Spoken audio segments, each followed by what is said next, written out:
What's up mga kasnot, sa tayo na mabigyan sa IDN Town Realms. So ngayon pala yung raid ko ang Nether. So tara mga kasnot. At ayun mga kasnot, talagyan ko ng trim ng aking armor.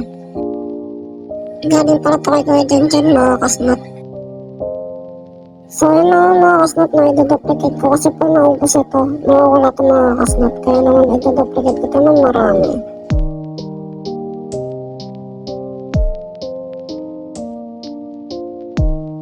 At ayun mga kasnot, emerald pala yung pinili kong pang-design mga kasnot kasi kulay green.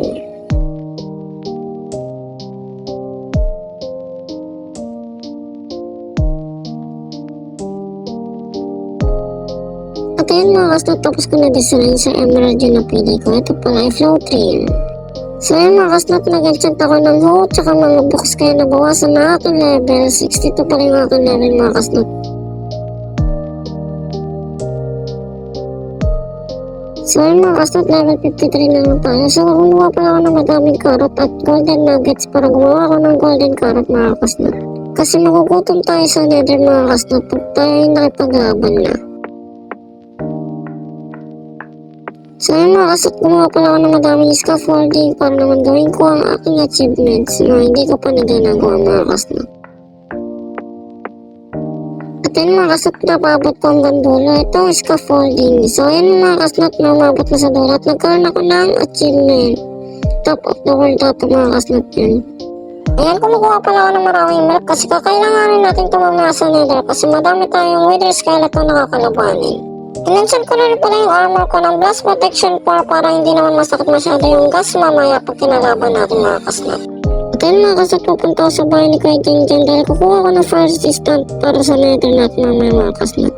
So yun si Kuya Jen, so binigay niya na sa akin yung kanyang fire resistant at regeneration mga kasnot. Pati na rin ang kanyang pan na pinahiram sa akin ni Kuya Jen mga kasnot. So gagamitin ko daw yun. So bye Kuya Jen. Tara, punta na tayo sa nether portal mga kasnot. Dito pala tayo papasok mga kasnot dito sa ginawa kong nether portal sword mga kasnot. So yan, tara pasok na tayo.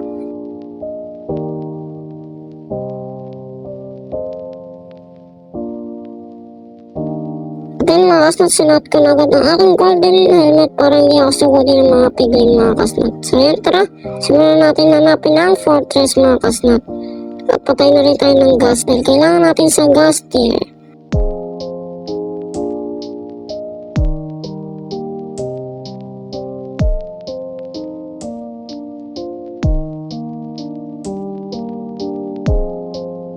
So yun mga kasnot, nag-nakib agad ang ating nakalaban. So yun, pinatay ko na dahil hindi naman ito malakas masyado mga kasnot. So yun, basic lang ito patayin mga kasnot.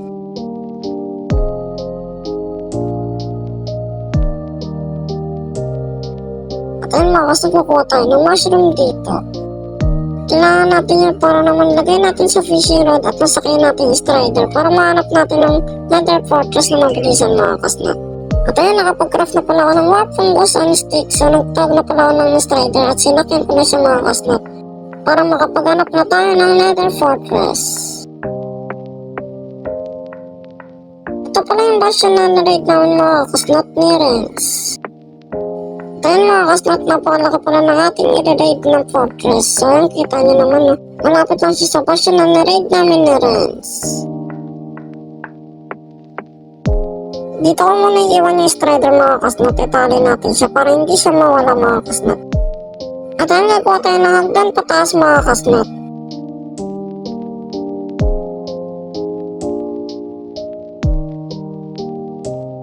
At ayun mga kasnot, nabutas ko na pataas. So ayun, pupunta na tayo sa mga kalaban mga kasnot at i-raid na natin itong loob ng nether fortress. At ayun mga kasnot, sinugod pala ako ng wither tsaka blaze dito kaya pinatay ko din sila.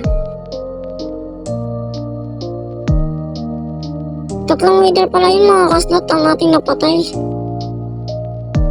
At kinain ko na ang aking golden apple mga kasnot. Ito pala yung unang chest kong nakita mga kasnot kaya nilot ko na agad ito. Wow! Rib armor team ang ating nakuha at copper armor ng kabayo tsaka gold armor ng kabayo mga kasnot. So ayan, kuha pa tayo ng iba. At ito naman, dalawang gold armor na kabayo at dalawang diamond ng mga kasnot at isang gold. At ayun mga kasnot, yung mga stake sa akin wither skeleton at pinatay ko na to. Pati na rin ito mga kasnot, pinatay ko na rin mga kasnot. At puro netherwort yung naman ito mga kasnot, pero kukunin ko na kasi gagawa rin ako ng fire resistant mga kasnot. So patayin na natin itong skeleton.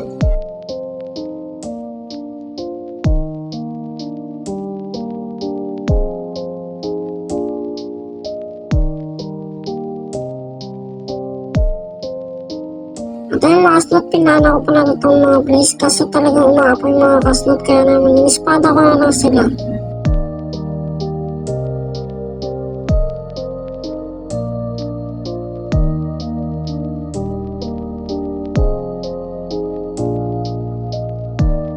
At ayun mga kasnot, nahampas ko kasi yung piglin pero naubos ko naman ito mga kasnot. Buti na tinulungan ako ng wither kasi kinalaban din nila. So yan, dami kong kalaban ng mga kasnot.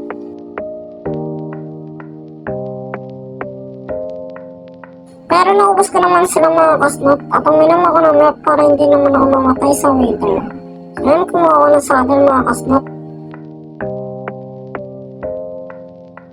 At nakakita naman tayo ng trim dito mga kasnot. So yan, ito pala red trim katulad din ng kanina. So yan lang kinuha ko at iniwan ko na yung mga iba mga kasnot. So yan mga kasnot, ang dami pa ng wither skeleton. So yan, nakuha ko pala yung ulo niya. So pwede tayo magsumo ng wither dito kapag nakatatlo na tayong ulo mga kasnot.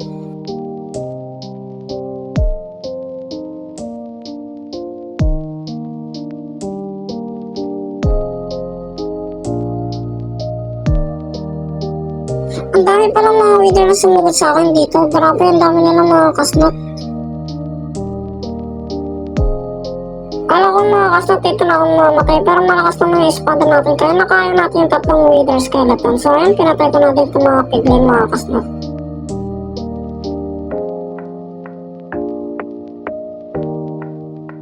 At ayan, nakakita pala ako ng bastion dito. So i-raid din natin ito.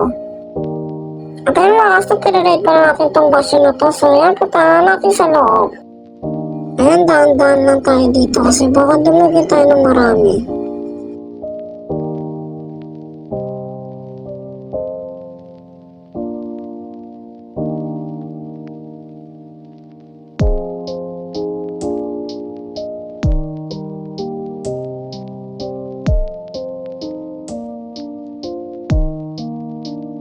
Ayun mga kasnot, tinarangan ko pala para hindi agad sa akin pumunta. At ayun mga kasnot, buti hindi tayo namatay dito dahil dalang brot ang sumugod sa akin. So ayun, inabot pala ako ng marami, buti na nakapag-build agad ako ng harang. So ayun, pinatay ko na sila isa-isa mga kasnot. So ang dami pala mga kasnot, kita nyo naman. Buti na nakapagharang ako agad kasi mamamatay ako kung hindi ako nakapagharang mga kasnot. So ayun, nakita tayo ng chest dito. Harangan muna natin baka kasi sumugod sila bigla. Nakakuha naman tayo ng trim dito mga kasnot at smithing template. Wow mga kasnot, nagkaroon tayo ng recipe. At yan, kumuha na rin ng magma cream at saka isang debris. Yan, dalawa na naman yung laman mga kasnot. Smithing template at magma cream pati golden apple. So yan, pinanap pala ako ng piglin dito kaya pinatay ko silang dalawa. Yan mga kasnot, kinuha ko na yung golden apple. Kaya naghanap ako ng mga chest dito kasi ang daming mga piglin na sumugod kaya pinagpapatay ko sila mga kasnot. Ito naman may fire aspect mga kasnot kaya naman pagampas siya sa akin umapoy ako bigla. So yun, pinatay ko na silang dalawa. Ngayon mga kasnot, ang hirap pag may fire aspect yung kalaban. At ayun, may chest na naman so kinuha ko na yung disc pati na din itong cream mga kasnot at magma cream. Ayun, nag-gold ako nakita kaya minayin ko na mga kasnot.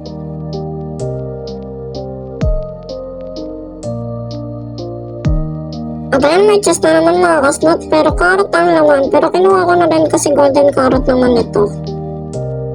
So ayun, packet na tayo pero may nalaman akong mga kasnot na dahil palang gold dito sa mga pahagdan lalo na yung may mga muka. So ayun, sinira ko to at nakakita akong gold dito sa ilalim mga kasnot. So ayun, minayin ko na rin to. Dahil sayang din yung gold dito sa basyon. Wow, ang dami mga kasnot kaya pinagmamay ko na ito.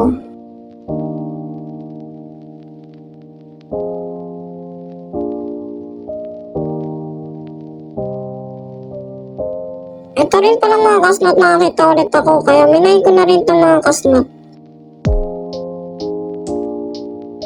At may nakita pala akong packet dito mga kasnot kaya tinignan ko.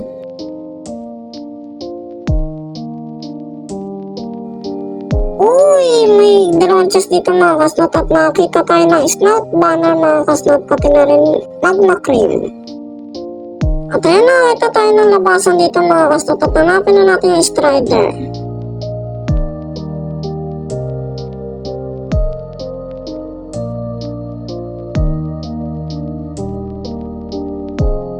So, umakyat ulit ako ng Nether Fortress mga kasnot kasi kukuha pa ako ng ulo ng Wither Skeleton.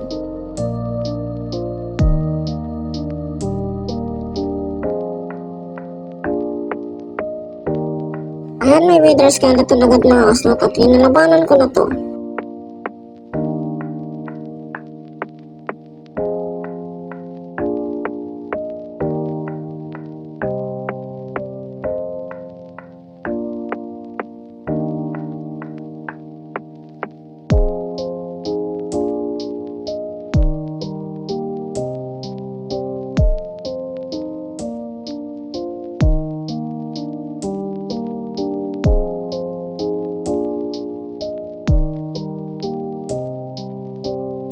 Muntik na pala ako mamatay dito mga kasnot kasi 1 heart na lang ako. Buti na lang ininom ko itong instant health ko mga kasnot na potion.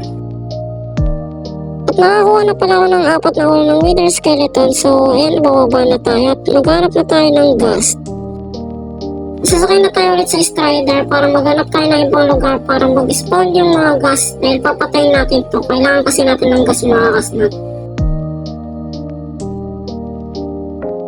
At ayun mga kasnot, hanap tayo ng ibang lugar dahil onti lang yung nag-spawn na ghast dito mga kasnot. Ayun mga kasnot, biglang may nag-spawn na magma cream. Pinatay ko muna to kasi kailangan ko ng magma cream nila mga kasnot.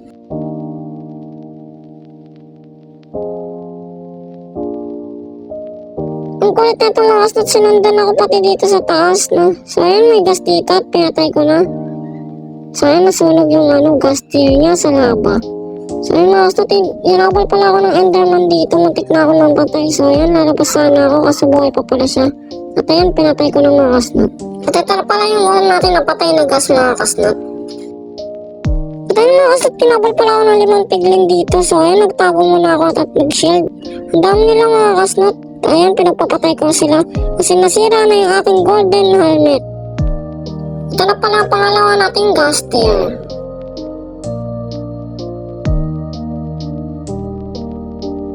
Ito naman ang pangatlo nating ghast tier. Ayun, may mga magma cube na naman tayong kinakalaban mga kasnot. So ayun, patayin na muna natin sila.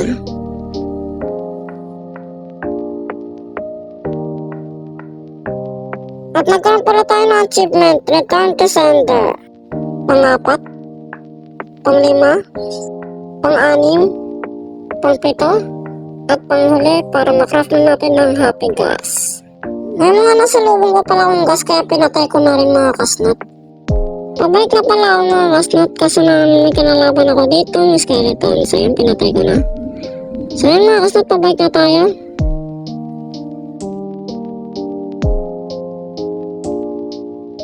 Sa ibang portal pala tayo dadaan mga kasnot. Ito pala ang ginawa ni Mark Kevin.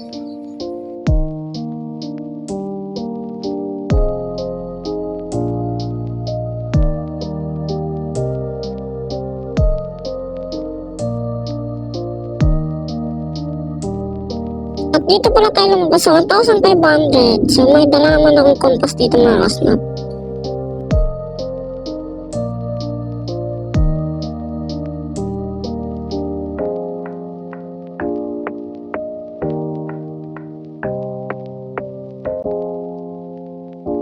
Ayun mga kasnot, ang daming mga creeper kaya iniwasan ko na lang sila at pumunta na ako agad sa town 1.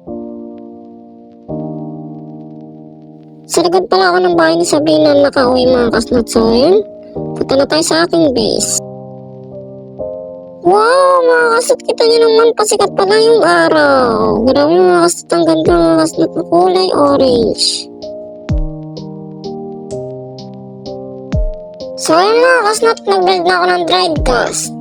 So ayun, nilagay ko na pala yung dried gas dito sa tubig mga kasnot at hintayin na lang natin siya lumaki ng 20 minutes. So ayun mga kasnot, nagkaroon pala ako ng achievement, stay hydrated. So ayun na mga kasnot, lumaki na nga siya mga kasnot. So ayan, lagyan na natin siya ng leash. Wait lang, kukunin ko lang sa chest mga kasnot. So ayan na mga kasnot, tatali na natin siya. So ginawan ko pala siya ng ganito mga kasnot kasi hindi siya lumaki, kaya hinawakan ko na lang siya hanggang lumaki. So nandito pala si Kuya Janjan mga kasnot habang hinihintay namin lumaki itong gas. Ayun mga kasnot, ang cute niya, sumisinmangat at saka umingiti siya ng mga kasnot, ang cute ng gas na ito.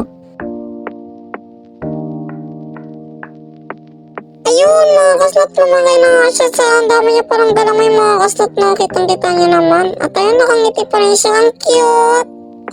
Dito ko muna siya tinali mga kasnot.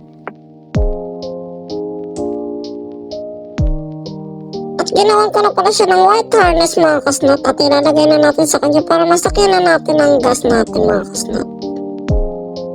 So yun mga kasnot, pinagayan ko na siya mga kasnot at nag-ride na ako sa kanya para masakyan ko na siya mga kasnot na. So siguro dyan pala yung nasa likod, kita nyo naman mga kasnot. At kung nag-enjoy kayo mga kasnot, huwag nyo kalimutan i-subscribe at i-like at pindutin nyo na rin ang bell button para lagi kayong updated sa lahat ng video ko. So ito pala yung mga nakuha ko achievement mga kasnot. Top of the world, place scaffolding to the world limit. Return to sender, destroy a gas with the fireball. Stay hydrated, place a dried gas block into water.